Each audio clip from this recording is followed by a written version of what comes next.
My name is Jake Miller. At the time this story began, I was 26 years old. I worked as a manager at one of the Walmart stores. The job wasn't easy, but it was stable, and after 3 years, I had gotten used to the rhythm. Reports, meetings, inventories, corporate training.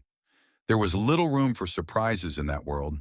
Everything ran like clockwork, and that suited me just fine. Back then, I lived in a small town in Illinois.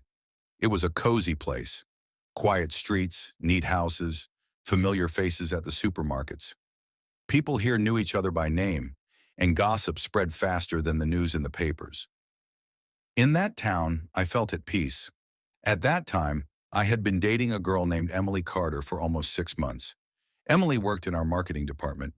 Young, beautiful, full of energy and ambition. She was 24, just beginning to build her career. From the very first day we met, she captivated me with her sincerity and infectious laughter. We met by accident at a corporate training session when, due to a shortage of seats, we ended up at the same table. Gradually, our meetings became regular. Coffee before work, lunches at a local diner, walks along the waterfront on weekends. Everything was going steadily. I felt that with Emily, I could build something real. She seemed like the kind of person you could dream about a home with, cozy evenings and road trips through the southern states in an old pickup truck. We even started discussing moving in together.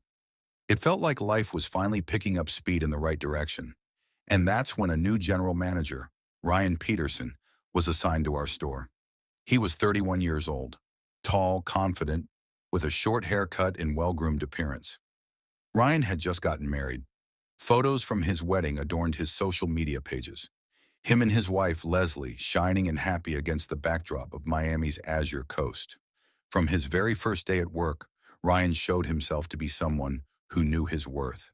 He was the kind of person who could win over any audience with just a few words.